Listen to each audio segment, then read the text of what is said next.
ये वट सावित्री का 2.0 क्योंकि मुझे वो आज पूरा करना था क्योंकि उस दिन मेरा नहीं बना। तो मैं हस्बैंड को आरती उतारने के बाद आलता लगा दी। तो मेरा बेटा आ गया था पूछने के लिए कि मम्मा आपने ऐसा क्यों करा, पापा को आलता क्यों लगाए, पापा लड़की हैं क्या। फिर हस्बैंड मेरे पे कलाकारी किए हुए थे, मेहंदी के ऊपर मेहंदी और गाल में बिंदी तो सिर्फ वही लगा सकते हैं, और बिंदी भी आप तुम देख ही सकते हो कहाँ लगाए हैं। फिर इतना झेलने के बाद हम निकल गए कोर्ट क्योंकि हमें लेना था मैरिज सर्टिफिकेट। देखते देखते हम पहुंच जाते हैं पेट्रोल पंप क्योंकि हम लोग सुने कि पेट्रोल ख़त्म हो रहा था। तो हम लोग किए टैंक को फुल। उसके बाद चले गए तू मैं के बाद मीठा लेने के लिए क्योंकि वो मुझे जाने बोले, मैं उनको जाने बोली। लास्ट में मैं जीत गई।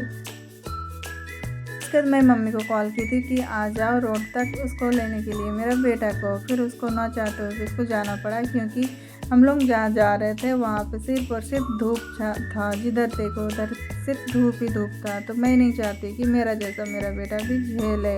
फिर मुझे भी लगा कि मैं यहाँ पे और नहीं टॉलरेट कर सकती हूँ, तो मैं चली जाती हूँ ऊपर। आप लोग देख सकते हो सरकारी ऑफिस कुछ ऐसा रहता है। और फिर यहाँ पे एक रहता है वेटिंग रूम और रहता है खूब सारा चेयर। मैं वेट की। उसके बाद मेरा आता है बुलावा नीचे जाने का क्योंकि मुझे करना था साइन। तो देखा कि बड़ा बाबू फ्री नहीं है। 10-15 मिनट बैठने के बाद मुझे दिखाई दिया हमारा सर्टिफिकेट, क्योंकि वहाँ पे इसलिए लगाया जाता है कि किसी को अगर क्लेम करना है तो वो आ जा सकता है क्लेम करने के लिए। लेकिन शादी के 12 साल बाद कौन आएगा क्लेम करने के लिए। तो हम भी निकल लिए थे जी। तो साइन वाइन करने के बाद हम चल गए वापस से मेरा मायके। और फिर जो विटनेस था वो भैया लोग थे, भैया लोग को भी लेके आ गए थे। फिर मम्मी का घर में आके मैंने देखा इतना सारा हरा भरा देख के मेरा मन भरा भरा हो गया था। फिर मैंने देखा कि यहाँ पे एक तो पालतू चूहा था जो कि पड़ोसी से आता है खाना चोरी करने के लिए। फिर मम्मी का फूल देख के हो गया रात। और फिर हम लोग निकल जाते हैं हम जहाँ पे रहते हैं यानी कि टिल्को। और मेरा बेटा बैठता है आगे में क्योंकि उसको देखना होता है IPL और नाइट व्यू देखना उसको बहुत पसंद है। फिर हम लोग देखते देखते पहुँच जाते हैं साक्षी, जो कि 11:30 बज रहा था उस टाइम रात का।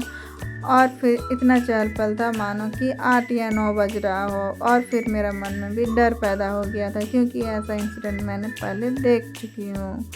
उसके बाद हम पहुँच जाते हैं घर और फिर मिलते हैं किसी नेक्स्ट ब्लॉग में। Till then bye bye and then good night, thank you.